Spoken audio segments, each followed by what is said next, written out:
अवधूत चिंतन श्री गुरुदेव दत्त श्री स्वामी समर्थ तुम्हा सगळ्यांचं माझ्या चॅनलमध्ये खूप खूप मनापासून स्वागत आहे। आपल्याला माहिती आहे रविवारी महाअष्टमी आहे। नवरात्रीतला अतिशय महत्त्वाचा दिवस तो म्हणजे अष्टमी। प्रत्येक महिन्याला अष्टमी येते तेव्हा आपण आई भगवतीची सेवा करत असतो, पण शारदीय नवरात्र्यामधल्या अष्टमीला खूप जास्त महत्त्व आहे। आता ह्या नवरात्रीमध्ये आपण सगळ्यांनी आई भगवतीची खूप जास्तीत जास्त सेवा केली। तुम्हाला सगळ्यांना माहिती आहे की ना अष्टमीच्या दिवशी काही ठिकाणी अष्टमीला हवन करता, काही ठिकाणी नवमीला हवन करता। आता हवन कसं करायचं त्याच्याबद्दल मी व्हिडिओ केला आहे।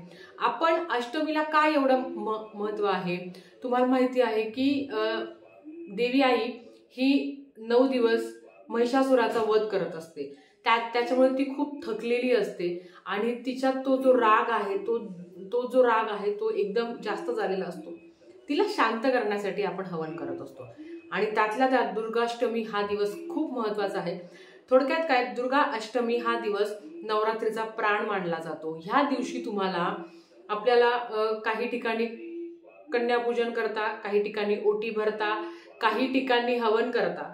पण बघा आता सगळ्यात महत्त्वाचं की ओटी अष्टमीला भरता, नवमीला भरता, सप्तमीला पण भरता। काही ठिकाणी जे आपण कन्यांचं पूजन असतं तर काही ठिकाणी हे अष्टमीला केलं जातं, काही ठिकाणी नवमीला केलं जातं। पण होम हवन तर मात्र मी सांगेल की तुम्ही नवमीलाच करा। आता अष्टमी हा दिवस नवरात्रीचा प्राण मानला जातो, तर ह्या दिवशी काय उपाय करायचे आहे, काय सेवा करायची आहे, त्याच्यातला सगळ्यात प्रभावी सेवा तुम्हाला सांगणार आहे की अष्टमीच्या दिवशी शारदीय नवरात्रीच्या अष्टमीच्या दिवशी आपल्याला आपल्या मुख्य दरवाजावर एक यंत्र लावायचं आहे। ज्यांनी लावलं आहे त्यांनी ते सिद्ध करा। बघा एकदा लावलं ते ठेवलं असं नाही होत, त्याची पॉवर ही नेहमी कमी होत असते। जसा निगेटिव्ह माणूस तुमच्या घरात येतो ना, त्याची ती दृष्टी त्याच्यावर पडून पडून ती पॉवर कमी होत असते। तुम्हाला मी सांगणार आहे तुम्हाला काय करायचं आहे। 64 योगिनी यंत्र, हे यंत्र मी बऱ्याच वेळा सांगत असते, माझ्या बऱ्याच व्हिडिओमध्ये तुम्ही पाहिलेलं असतं। तर हे यंत्र तुम्हाला कुठे मिळेल? कुठल्याही धार्मिक दुकानात मिळेल, जिथे जिथे आपल्याला कापूर, त्याच्या बरोबर गुलाल, अष्टगंध ह्याच्या वस्तू मिळतात ना, अगरबत्त्या, धूप ह्याच्या वस्तू मिळतात, त्या दुकानातून तुम्हाला 64 योगिनी यंत्र मिळून जाईल। हे 64 योगिनी यंत्र आपल्याला दुर्गाष्टमीच्या दिवशी आपल्या मुख्य दरवाजाला लावायचं आहे। आता हे कसं लावायचं नीट सांगते, ऐका। आता या 64 योगिनीमध्ये काय महत्व आहे बघा। याच्यामध्ये वास्तुयंत्र आहे, विजय पंचदशी यंत्र आहे आणि 64 योगिनी यंत्र आहे। ह्या पद्धतीचं याच्यात यंत्र आहे।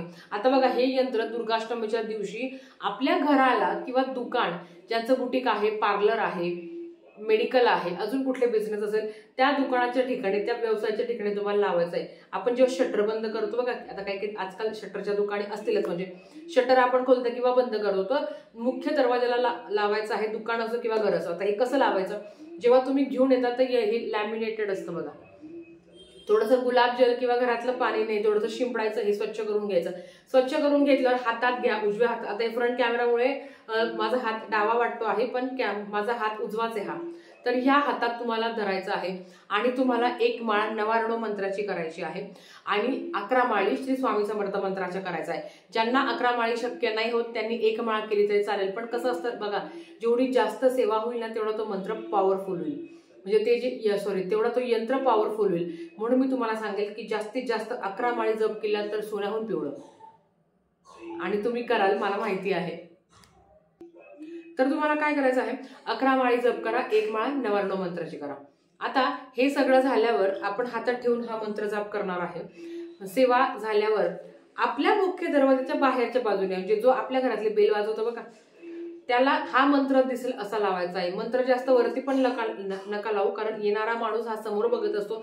तुमच्या डोळ्याला, तुमच्या हाईटच्या थोडंसं वरती तुम्हाला हा मंत्र लावायचा आहे की जेणेकरून येणारा माणूस जेव्हा त्या मंत्राकडे बघेल, तुम्हाला सांगू का, आपल्या घरात येणारा सगळेच आपले वेलविशर असतात असं अजिबात नाहीये। मनातून सगळेच जर आपल्या, आता बघा तोंडावर सगळे गोडगोड बोलतात, मनात कोणाच्या बद्दल काय पाप आहे आपण नाही सांगू शकत।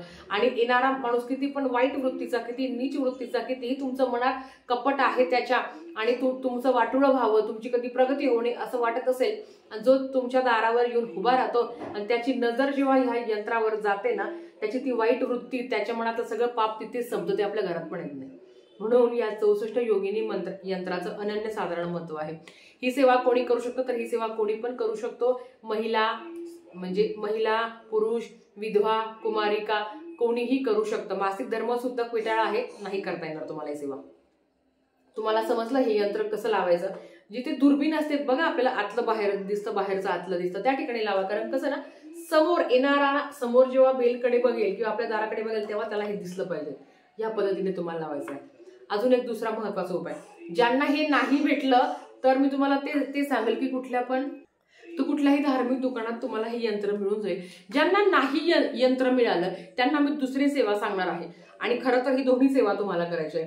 ही एक सेवा आणि दुसरी एक सेवा. आता दुसरी एक सेवा काय आहे तुम्हाला सांगते. त्याच्या आधी, ताई हे आम्ही मागच्या वर्षी लावलं तर आता काय करू. मागच्या वर्षी लावलं असेल तर ते काढा, परत ते स्वच्छ करा, त्याच्यावर परत सेवा करा. कारण हे रिन्यू करायचं असतं. आपण जसं फिक्स डिपॉझिट एखादी ठेवली असते ती आपण ती रिन्यू करत असतो ना, त्याच पद्धतीचं आहे. एकदा लावलं की 4-5 वर्ष बघायचं नाही असं नाही. ती सेवा तेवढी कमी होत राहते. एखादा निगेटिव्ह व्यक्ती तुमच्या घरात येतो तेव्हा त्याचीही त्या सेवेची पॉवर कमी होत असते. म्हणून तुम्हाला ज्यांनी लावलं आहे त्यांनी काढा, परत त्याच्यावर सेवा करा. सेवा सकाळ, दुपार, संध्याकाळ, रात्री कधीही करू शकता. आता अजून एक प्रभावी सेवा, खूप खूप खूप प्रभावी सेवा आहे. याचा अनुभव घेऊन बघा. घरातली कटकट नकारात्मकता कधी आपल्याला सांगून नाही येत, ती आपोआप येते आणि त्याने आपलं घर हादरून जातं. बऱ्याच वेळा असं होतं की लाख रुपये पगार आहे पण घरात आलं की सुख शांती नाही, जी लाख मोलाची आहे. कधीही एखाद्या निगेटिव्ह व्यक्ती आपल्या घरात येतो, कुठलीही वाईट वृत्ती नसते त्याची, पण तो आपल्या घरात आलं की आपल्याही घरात भांडण होतं, आपल्याही घरात तेवढी नकारात्मकता होते, घरात मुलं चिडचिड करायला करतात, घरात मुलं रडायला लागतात, आपलंही मन लागत नाही. अशा गोष्टी घडत असताना त्याला कारणीभूत तेच असतं की समोरचा वाईट वृत्तीचा व्यक्ती जेव्हा तुमच्या घरात येतो तेव्हा ह्या सगळ्या अडचणी होत असतात. आता तुम्हाला काय करायचं आहे, 11 लवंगा घ्यायच्या आहे. अष्टमीच्याच दिवशी हा उपाय करायचा आहे. 64 योगिनी यंत्राचा पण उपाय अष्टमीच्याच दिवशी करायचा आहे. आता तुम्हाला काय करायचं आहे, तुम्हाला 11 लवंगा घ्यायच्या आहे. 11 लवंगा फुलासहित घ्या, तुटलेल्या फुटलेल्या नसाव्या. नवरात्रीमध्ये आपण लवंगाची बऱ्याच उपायाने सेवा करत आहोत, हे तुम्हाला माहिती आहे. 11 लवंगा उजव्या हातात घ्या. आता हा माझा उजवाच हात आहे. 11 लवंगा उजव्या हातात घ्या. 11 वेळा तुम्हाला महालक्ष्मी अष्टकमचं पठण करायचंय. अतिशय प्रभावी सेवा आहे, उच्च कोटीची सेवा आहे. करून बघा, अनुभव आल्याशिवाय राहणार नाही. 11 लवंगा तुम्हाला हातात घ्यायच्या आहे आणि 11 लवंगा हातात घेतल्यावर 11 वेळा महालक्ष्मी अष्टकम म्हणायचं. 11 लवंगा ऍट अ टाइम हातात घ्या. 11 वेळा महालक्ष्मी अष्टकमचं पठण करा. महालक्ष्मी अष्टकमचं पठण करून त्या ज्या 11 लवंगा आहेत त्या तुम्हाला देवासमोर ठेवायच्या. या दोन्ही सेवा तुम्हाला देवासमोर बसूनच करायच्या आहे. देवासमोर थोडा वेळ ठेवायचं, त्याची पोटली करायची, त्याला गाठ बांधायची. थोडंसं लाल कपडा असतो बघा, लाल वस्त्र असतं आपलं न वापरलेलं, त्याची तुम्हाला पोटली करायची. त्या लाल वस्त्रात त्या लवंगा ठेवायच्या, त्याला धूप दीप हळद कुंकू ओवाळायची, त्याची पोटली करायची. आणि ती जी पोटली आहे ती तुम्हाला, आपण जेव्हा आपल्या घरात प्रवेश करतो, प्रवेश करतो आपल्या उजव्या बाजूने, दरवाजाच्या म्हणजे आतली बाजू, आपण जेव्हा आपल्या घरात प्रवेश करतो आपली उजवी बाजू आणि आपण प्रवेश केल्यावर वरचा भाग, मग दरवाजाच्या बाहेर नाही, दरवाजाच्या आत तुम्हाला लावायचं आहे. परत एकदा सांगते, आत प्रवेश केल्यावर आपली उजवी बाजू वरती. समजलं? मी आत प्रवेश केला, माझी उजवी बाजू वरती. वरती तुम्हाला एक खिळा ठोकून, जिथे आपण पिरामिड लावतो ना तिथे खिळा ठोकून तुम्हाला तो जो बंच केला आहे तो लावायचा आहे. आता ताई हा बंच कधी आपण जो काही गाठण बांधून जे ठेवलेलं आहे, ज्याचं गाठोडं करून ठेवलं आहे, ते कधी बदलायचं? तर हे दरवर्षी बदलायचं असतं. ज्यांनी मागच्या वर्षी केलं आहे त्यांना सांगेल ह्या वर्षी बदला. ते तुम्ही टाकून द्या, निर्माल्यात टाका, नवीन करा. तेच सांगेल की या सेवेचा प्रभाव ना कमी कमी होत राहतो. एकदा जर तुम्ही सेवा केली तर परत बघायचं नाही असं नाही होत. त्याच्यावर वारंवार सेवा केल्याने त्या सेवेची पॉवर वाढते आणि येणारा मनुष्य कितीही नकारात्मकता असो ना, तो आपल्या घराचं काही करू शकत नाही. आणि जो मी तुम्हाला आता लवंगाचा उपाय सांगितला आहे, महालक्ष्मीला लवंगा अतिशय प्रिय आहे. महालक्ष्मी अष्टकम अतिशय उच्च कोटीची सेवा आहे. जेव्हा तुम्ही ह्या सगळ्या सेवा करत असता, लक्ष्मी ही मुख्य दरवाजाने आपल्या घरात प्रवेश करत असते. आणि जेव्हा लवंगाचा उपाय होतो, लवंगा असो किंवा कवड्या असतो, या सगळ्या गोष्टी माता लक्ष्मीला आकर्षण करत असतात. ज्या घरात लोक प्रामाणिकपणे कष्ट करत असतात त्यांच्या घरात अखंड लक्ष्मी नांदते आणि प्राप्त लक्ष्मी स्थिर राहते. आपल्याला कधी कधी आपलं म्हणतं ना की लक कमी पडतं, आपली सेवा कमी पडते, त्याच्यामुळे ह्या अडचणी येतात. तुम्ही सेवा करून बघा. हा जो उपाय आणि सेवा सांगितली आहे ती आवर्जून करा. खरं तर हा उपाय नाही, ही सेवाच आहे. तुम्ही करून बघा, याचा तुम्हाला अनुभव आल्याशिवाय राहणार नाही. अतिशय उच्च कोटीची सेवा आहे. माझा हट्ट म्हणून तरी तुम्ही सेवा करा आणि काय अनुभव येतो ते बघा. सगळ्यांनी जास्तीत जास्त सेवा करा. व्हिडिओ नाही शेअर केला तरी चालेल, पण ओरली तरी कोणाला तरी सांगा की महाअष्टमीच्या दिवशी तुम्हाला ह्या सेवा करायच्या आहे. तर झालेली सेवा महाराजांच्या चरणी मी रुजू करते आणि आजचा व्हिडिओ इथेच थांबवते. आवडला असेल तर नक्कीच लाईक शेअर सबस्क्राईब करा. भेटूया परत अशाच एका नवीन व्हिडिओ सोबत. श्री स्वामी समर्थ.